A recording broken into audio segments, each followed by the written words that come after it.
Hi, I'm Randy Cantrell. Welcome to the Year of the Peer podcast with Leo Bottary. This podcast is based on a simple truth. Who you surround yourself with matters.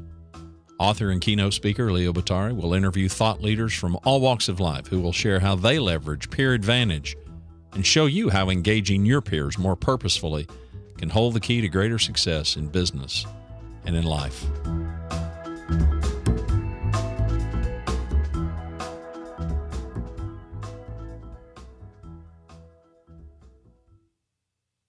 Today's guest is Leo Bottary. Leo is an author, a keynote speaker, workshop facilitator, and thought leader on the topic of peer advantage.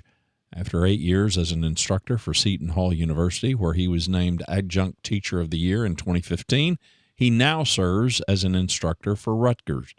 During his tenure at Vistage Worldwide, Leo led the rebranding of the company and directed a thought leadership initiative on the power of peers in business. This work resulted in a book that he co-authored with Leon Shapiro entitled The Power of Peers, How the Company You Keep Drives Leadership, Growth, and Success.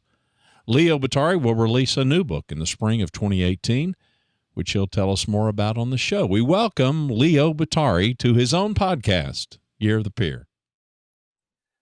Today, Leo Bottary is the guest of his own podcast. My name's Randy Cantrell. I'm the behind-the-scenes guy. I'm the producer here, but I've been pushing Leo to do this for some time. So welcome to your own podcast, Leo. Thank you very much. It's a pleasure to be here. We have we've been kicking this idea around, and Leo can speak to this as he wants. But I'm going to begin by kind of turning the tables on Leo with his own question. He has gotten into this. A good cadence of asking guests who influenced them early on. So I'll let you answer the question in your life. Who influenced you early on? Wow.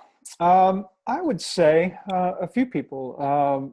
And I think most of our guests answer this question the same way. And of course, I'll answer it with the same level of caution that I'm likely to leave out people here as well. So, but I would say, so in elementary school, there was a teacher, Dick Striano, music teacher, who, I just learned a lot from him in terms of, I think about discipline, I think about what it takes, to be good at something, the work ethic involved, a real commitment to excellence, I think in many respects was something that he provided, through his example. I thought was very powerful.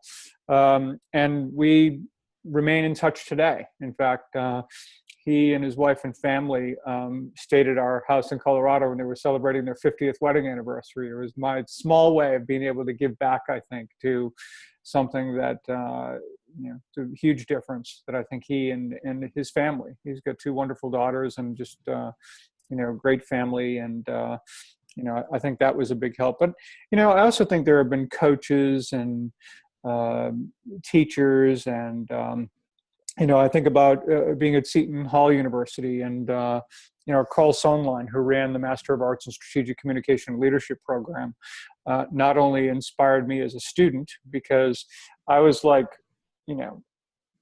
I would describe my undergraduate years in much the same way James Carville used to describe his, and he would say that his blood alcohol level was higher than his grade point average, which is about pretty close, unfortunately. But no, I mean, I did a lot of things in school, really enjoyed it, had a lot of fun, served in a lot of leadership positions and all that, but didn't exactly knock it out of the park from a grade standpoint. And I think that Dr. Sonlein, when he came to master's program, was like, all right, now it's time to get real. Buckle down. Because this is about mastery of a subject, and this is not just about getting a credential. And of course, the value of a master's degree program isn't about the credential at all. It's about the education you get in the hope that with that, you can add more value to your life, to your employer, to whomever. And, but yeah, no, I think, teachers and coaches and, people like that have been a tremendous influence. I think that my dad was certainly an influence from a perspective of, he was a Boston police officer for about 10 years. I think I talked about this in one of the other shows, and decided much later than normal people decide to do this, that he wanted to be a golf pro and he wanted to be a Class A teaching professional, and went through all of the golf schools that the 20-somethings were going through at a time where I believe he was in his early 40s. And he didn't believe that that had passed him by. Said, this is something I can do. And so he did it. And I think, you've asked me about this kind of pivot in my career from corporate communications into this notion of, professional development and peers and education. And, that's a big shift in many respects, but yet I think using that and other examples of people who you can do whatever you want, and just whenever you want, just get started. And before you know it, you'll have been doing it for 5 or 10 years. So what was the impetus for your pivot? Oh, I would say it started with at Seton Hall with the Master of Arts in Strategic Communication program. I had gone through my master's there, and this was in 2006 to 2008. So I went for this degree much later, in life than maybe a lot of people typically get their master's, although it's becoming more common now. But once that happened, and I really started to get into not only online education and how that all works, but the way that when you bring mid to senior level executives together, which is pretty much who all my colleagues were in my courses, they were amazing. And I learned as much or more from them as I did from the instructor of the material. And I think when you teach those programs correctly, when you have that kind of a student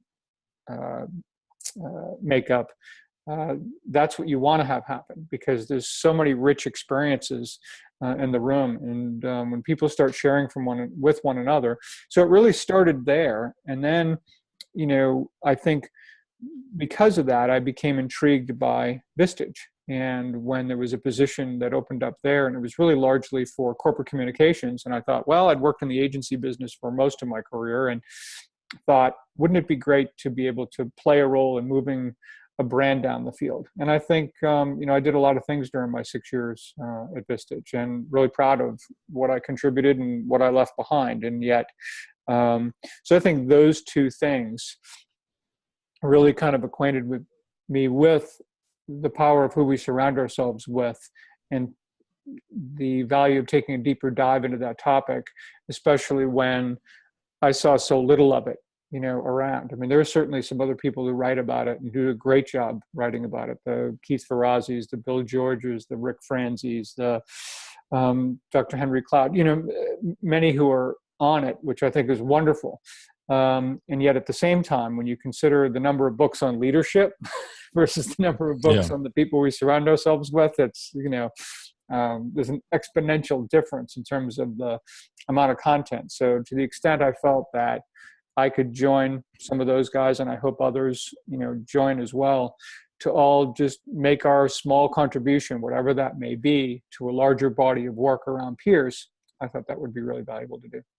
We are now about 20 episodes into the Year of the Peer podcast. And these have been guests that have been pretty diverse. And in the second half, I would go ahead and tease all of the audience and let them know probably even more diverse as we move toward the end of the year, I think. And that's intentional. Absolutely.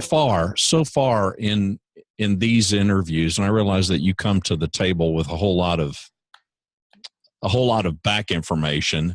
It's not like you just started this journey with the launch of the podcast, because you already had years and years of diving into the whole power of community and especially the power of peers. But in these particular interviews, and even going back to the beginning of your learning, what have you discovered? I guess, what have you discovered in these interviews that you came with prior knowledge, but maybe you didn't know, or it wasn't as clear in your mind, that these interviews have kind of brought to the forefront of your mind? I think that, I kind of look at this in the same way when I think about the graduate education that I got a little later on in life. I think it gave me a more scholarly foundation for things that I intuitively believed I understood, right?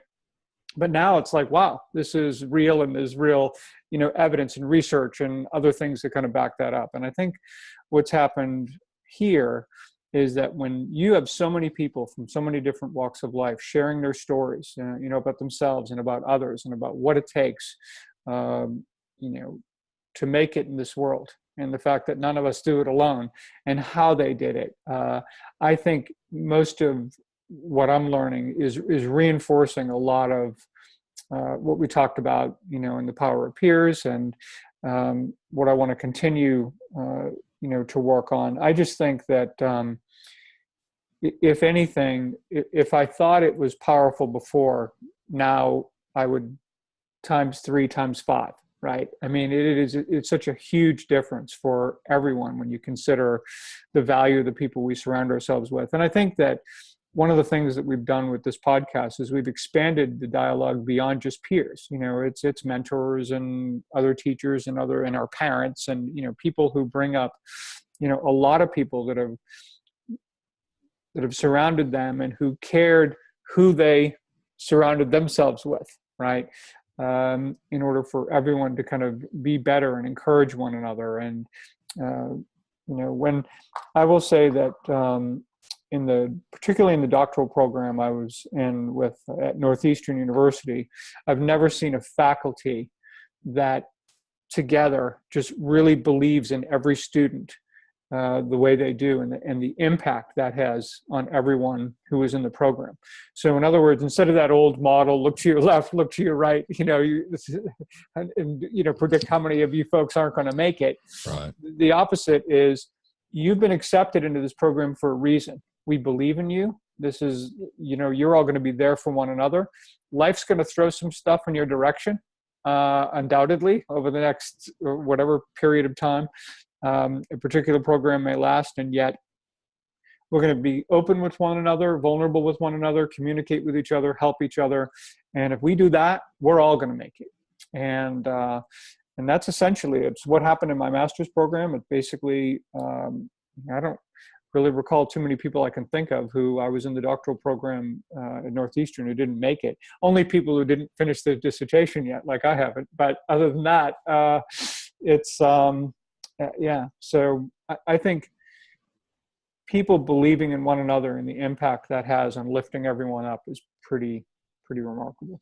Well, given our demographic, you and me, old school guys that came up in a pre-internet age, I'm wondering what your sense is of that connectedness and that collaboration in today's world. You and I grew up and you took tests and, there was the smart kid that did this and covered their paper. And today's world, I sense, is very different with social media. I mean, just the ability for you and me to connect. So a guy in Dallas, Fort Worth, Texas, who had never met you, just the tools that are afforded us in the internet gives us an ability to connect. I mean, what are your sensibilities on this? I call it a movement. I'm not sure that it is a movement. I guess I'm sort of optimistic and hopeful that it is a movement, that we go more to connection and collaboration. I'm just curious your take on. Yeah, well, there's no doubt. Well, think about the graduate programs that I was involved in, Seton Hall in particular, with it was an online program that was in New Jersey, and I was, living in Florida actually at the time. So the idea that I could participate and get the value out of a program without having to move to New Jersey to be able to do it was pretty incredible. Just as if I don't have to depend on, peers in my own neighborhood to help me do what you've done, for me, which is getting this podcast rolling and doing what we're doing right now as part of this. I think we have extraordinary capability to connect with people. We don't always do it as often or as well and as carefully as we could sometimes. And I think that, as several guests on the show have said, we've got this incredible platform, and it's more of a, Charlene Lee talked about it, more of a bully pulpit than it is a resource for conversation. And I think once we can start making this much more of a resource for conversation, so we start listening to one another as opposed to all of us trying to prove how smart we are, and prove we're right at the expense of all other ideas and possibilities and things that are out there, if we're not trying to convince one another to our point of view, but we're in fact engaging in conversation so we can understand the various points of view of others, now you really start making those connections and making the platform for that really powerful. And I think we're a long way from doing that as effectively as we could. On an individual level, what can people do better?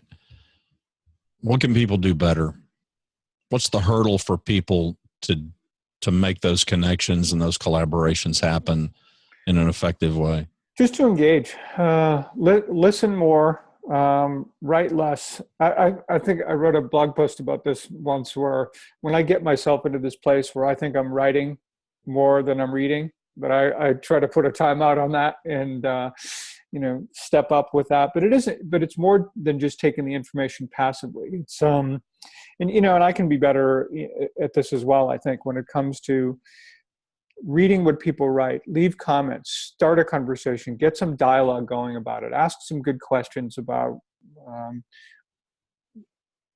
what they wrote and where it all came from, and really try to see that as a learning opportunity. And I think the more that we step up our level of engagement, so instead of just speaking, and not really engaging in conversation, or just reading and taking it passively, how do we create some more back and forth? And, I think we can be a lot better at that. That's difficult in a world that preaches, content is king. And it is content, but you're adding to the content. In other words, if you write a piece and I find it really, really interesting, and I want to add either a perspective or shine a light on a particular part of the article that, people engage in book clubs like we talk about all the time, because you can have half a dozen people read the same book, and yet you talk about it for a couple of hours and you're all going to understand the content better at the end of the 2 hours than you did before you started. And I think to the extent that we can contribute to people's understanding of the content that's there, is whether explore other areas, right? In a 1,000-word article, for example, I'm pretty sure that in most cases, or a 500-word blog post or whatever happens to be, that the person didn't share every single thing they knew about that topic right. in the context of that one article. So there's room for questions and dialogue and learning, and we just have to care enough to want to ask. And I think when we do, we know what happens in a classroom when someone says, "Are there any questions?" And no one does anything. And then the first person raises their hand. They ask a question. Then another person does. Next thing you know, you're there for an hour, because now everybody's got questions, because they all kind of, feed off one another in that regard. And it matters huge. So if we did that, the equivalent of that online, even in an asynchronous format, when you start getting comments on particular blog posts or articles, and then you see there's a whole big string of them, it's because people are now, they're inspired by the conversation. They're not, the article was great, you got us started, but right. If you create dialogue, that's the key, I think. What hurdle do you think, well, I'm just going to go ahead and state what I believe, and I'd be curious your comments. I think people come into those things with their own expectations. So I'm going to comment on your blog, but I've got my own agenda. I'm really just wanting to hijack your space, so in hopes that somebody will find me. And I just find so many people, and I've been podcasting for a long, long time, and I've just seen this over time. People come to the conversation too many times, in my opinion, with an expectation like that. You agree? You disagree? They can, but most of them are not very good at it, which means that they're as transparent as you're describing. Correct. And those people don't get visited for that reason. When people engage from a place of real generosity and sharing, that really shows through. And when you get that kind of a person, that's the person that I'm interested in going to their blog and finding their website and really getting a sense of, wow, there's some really good thinking here. This is the second or third time I've read a comment from this person that's for no other reason other than just to add some value to the conversation. And how great was that? That's the person I want to learn more from. And I think most people tend to, you get somebody who's, doing kind of what you're talking about. I think most of them are bad at it. But isn't it amazing that the really valuable people tend to be the more selfless people in the conversation, in this and any other Yeah. conversation? How many guests have we had on our show that talk about that? That the givers are the ones who get, and that if we give first and if we pay it forward and we do all these, all these expressions and buzzwords that, different guests talk about, but really come to the same thing that, I think, there's a lot of, you know, tragedy and horror and, bad people in this world who I think are, a tiny fraction of our humanity when you consider the generosity and kindness and willingness people have to help one another. I think it's thousandfold, and I think if we tap into that, and take a less cynical view of, I think people are remarkable. People do things for us all the time in our lives that they don't have to, and they do it just to be, because they realize we're sharing this space together, this small planet together, and and we need each other. And I think most people, take that point of view. I think our egos get in the way, and when we start thinking about it in terms of I'm more right than this person or that person or something to that, and that isn't helpful. I know in your public speaking and in your workshops, you're increasingly focused, at least somewhat, on the power of community or the power of peers, the power of who you surround yourself with, even within organizations. What's the hurdle? What's the hurdle there, and what are your thoughts on the movement in that direction? There's a lot of things. I think, first of all, companies can talk team all they want. But when your compensation and your other award and reward programs and everything are really about rewarding individuals, then you've got this big disconnect there. I mean, many companies are just not really set up to or know how to really get teams and people working together effectively. Obviously, that's not everybody, but I think there's a lot of organizations that fall into that category, and it becomes extremely difficult for them. They don't have, it's kind of interesting when you consider the 5 factors from the Power of Peers that were developed in terms of what were common to high performing peer groups. But with just the slightest adjustment, these 5 factors are also what is common to high performing teams, right? You got to have all the right people in the room. They've got to trust each other. They've got to be, productive. They have to be as accountable and as committed to one another as they are the purpose and the goal, right? And they have to have the kind of leadership that I think is really about making the team successful versus the leader successful. And I think when you have that in place inside of an organization, you can do a lot of really amazing things. And so, I have talked a lot about that to CEOs and other key executives in the workshops I do, where we talk about their peer group and how to make it higher performing. But then I also give them a template for running the almost exact same exercise with their teams. And those CEOs and key executives have done that, and they come back, and some of them have done it the next day, and they can't believe the conversations it inspires. And one of the things that for all of the members of that team, what they really discover is that it's not up to the company or to the leader or anybody else in the organization to make me happy and make me productive. I have a role to play here. I have a role in terms of my personal responsibility. I have a role in terms of my commitment to my team members. And if I do those 2 things first, and I do those things really well, the team's going to be more successful. I'm going to be more successful. We're all going to be happier. We're all going to trust one another more. I mean, it's, sounds like a very obvious kind of simple formula, but shockingly, it's not as common as you might hope. Any good anecdote without divulging an identity, perhaps, but of a leader, a CEO that went and did that, and what the outcome was for them, even in the short term? Yeah. So someone had, and this was someone I believe in, it was in Rochester, New York.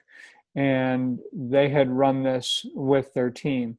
And I think in the end, because one of the things that's done uh, in the at the end of the workshop is they're basically asked to self-assess where they are in terms of, do we have all the right people in the room? What does it take to be successful inside this company? What does that look like? And do we have all the right people here to do that? Do we trust one another and work as well together as we should? Do we have the level of collegiality that we should? And if not, how can we go about fixing that? So this CEO basically said that as we visited those topic areas, it inspired and brought forth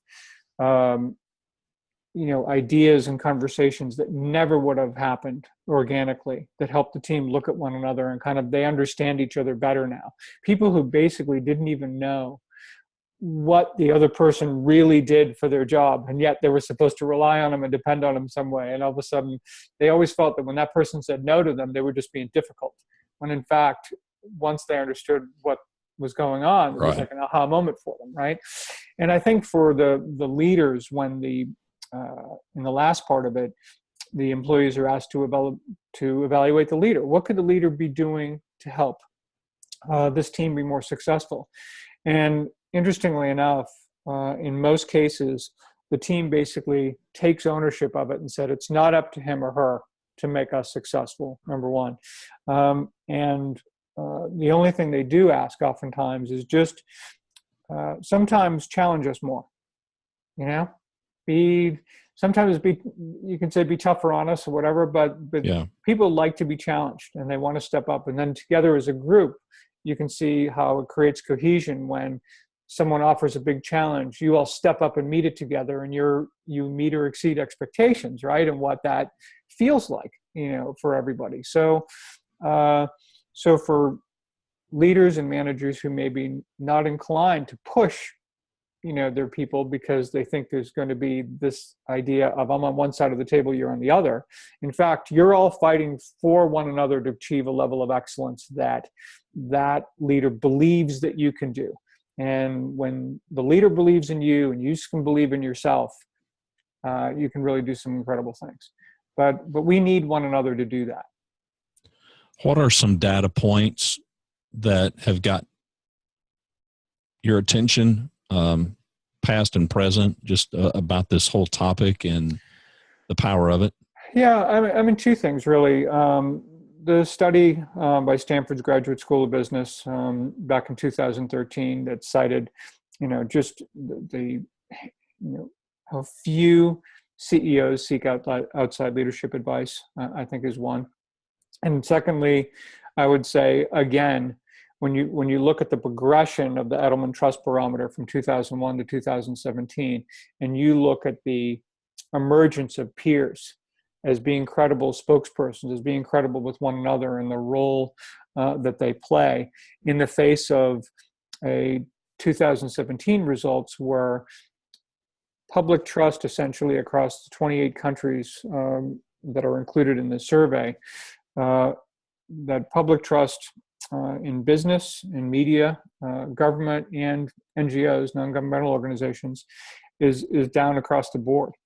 And I think when we don't trust our institutions, we have to look to one another. This is where we have to depend on one another. And we do that to a certain degree. There's no question about that. But we could be a whole lot better at it. And I think it would help us a lot as a society, not just companies, but just as a society in general, if we were less, divided. I mean, we obviously just came off a pretty wicked presidential election that has divided this nation in a way that I think is unfortunate. And I don't say that it's bad that people have opposing political points of view. I think it's bad when people stop listening to one another. And we have our own, we can listen to our own version of the news in terms of what we believe agrees with our sensibilities, as opposed to trying to be open and take it all in. And shouting is not dialogue. No. And there's a whole lot of it. I would say I'm somewhat critical when I see in college campuses when speakers are boycotted or people like that. a college campus in many respects should be the place where people can have that kind of, where you can really, if this person's so terrible and you're that right, shouldn't be a tough argument to win, right? Right. If you're going to open a dialogue there. And I think when even on college campuses, we're reduced to shouting people down and canceling appearances and doing the kinds of things that I don't think offer a really great example for what a learning environment should be all about, I think is unfortunate. What is your intuition about the future with regard to this topic? I think we have to get better at it, and we're not going to have a choice. Think about the number of guests who've been on the show talking about what's going to happen from a technology standpoint in the next decade and beyond. And the fact that we're going to have to rely on, because we can't compete with machines on a number of fronts, but we can compete in what makes us uniquely human. And I think that there is really very little, a group of people together, can't accomplish if they put their minds to it and they dedicate to one another and to the goals. And we're going to have to get better and better at that. And, I think about the value and importance of that, and why Year of the Peer kind of came out to begin with, kind of before the podcast, if this is kind of how this kind of goes, right? So this notion of Year of the Peer and trying to take a hard look as a society is about how we could work together better. You reaching out to me and saying, hey, this Year of the Peer thing and all that, you need a different platform that actually can lend some emotion and let some different voices to this conversation, which was brilliant. Beyond that, as the Year of the Peer has come to where, yes, we have the podcast, but I'm doing keynotes and workshops and meetings and all kinds of things, and writing a lot of blog posts. I had Robert H. Thompson, who wrote a book called The Offsite, and he'll be a guest later on this year. Just a wonderful guy, and I've learned a lot from him. Basically said to me, I'm pretty sure with everything you're seeing and everything you're doing, there have to be some big takeaways for this year that you should write a book about that. That should be your second book. And interestingly enough, I went home and it took me about 2.5 days to knock out a really detailed proposal around that, presented it to the publisher, and now we're going to release that book in the spring of 2018. And we're still working on the title. As anyone who's ever published a book knows, that the publisher has a big voice when it comes to what the title is. The working title that I presented in it was simply Who You Surround Yourself With Matters. 12 timeless takeaways from the Year of the Peer that can change your life. And I think when we start exploring what I'm hearing all over the country, what our guests are talking to us about, these common themes, these common takeaways start to emerge that I think are really powerful, that can help us lead better companies, and I think lead happier lives in many respects. And a lot of it has to do with just our recognition that there's value in every single person, that we can learn from everyone, and that the better we are about exploring that and discovering that, the richer our lives can be, the greater understanding we can achieve, the more that we're all, in most cases, just all trying to do the best we can to survive in this world and raise our families and do it in a way where people are healthy and happy and provide people the best guidance possible. And I think if we can just teach our kids to listen more, talk less, and ask more questions than make statements, be a pretty good start. Well, aside from, obviously, we want all of you to share the podcast and tell your friends. And I would describe Leo and I both as evangelists for this particular cause. What would be your parting shot and piece of advice to our audience if people want to be better at this in their own lives, if they want to incorporate this more into their professional lives, if they're leaders, if they're not? Yeah, I think engagement is a big thing. So if you're on social media now and you're posting a lot of your own tweets or posts or blog posts or things like that, take a part of your day to read and comment on someone else's work where you think you can add a valuable contribution. I think the more of us that did that, the more of us that encourage dialogue, the better.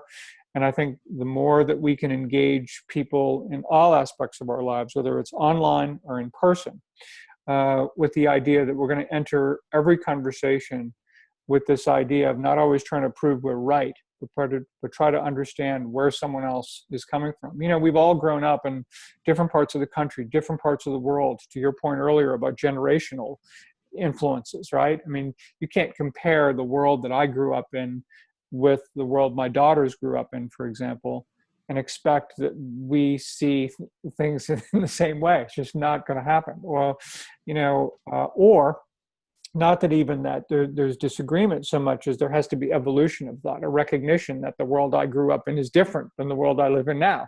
And yet they understand that when they are working with people in their workplace who are influenced by things that are completely different from the life that they know, that they understand that, so that they know where other people are coming from and what the world looks like to them, and getting that kind of understanding for people. But I think Covey had it right for sure. Seek first to understand, then to be understood. And if we did a lot more of that, I think we're good. I'm going to solicit all of our listeners and viewers to reach out and contact Leo by way of the contact page on his website at leobottary.com. And we'll post that link here in the copy of this for this video as well.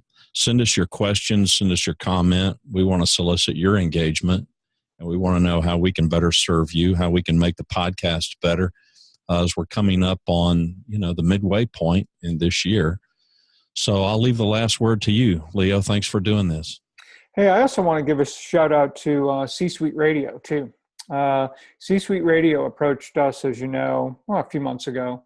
Was familiar with the show, liked what we were doing, felt that we would be a nice addition to the ensemble of programs that they have that attract, I think, a wonderful audience. I think that they have already contributed to making our show better. I'd like to think that we are a good addition to the programming and the value proposition that they have. But as you know, Jeffrey Hazlett's going to be on the program. We've already recorded his show. He'll be on in a few weeks, and he's just been terrific and really generous, I believe, and a good example of that person who gives. And I think that's why you see a lot of his success. And I think for many of the guests, really for all the guests we've had, there's every one of them who are successful in their own right, and it's because of a real generosity of spirit and a real willingness to be curious and listen to others.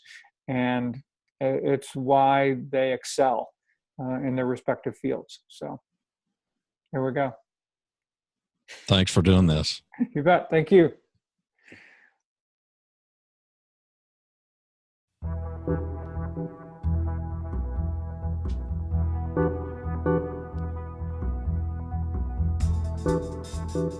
Thanks for joining us today. To learn more about Peer Advantage, to submit questions to Leo and our guest, and to subscribe to the Year of the Peer podcast, please visit us at leobottary.com. It's leobottary.com. This podcast is produced by me, Randy Cantrell, hosted, of course, by Leo Bottary. Music provided by Kevin MacLeod, Vibe Ace. Licensed under Creative Commons by Attribution 3.0 license.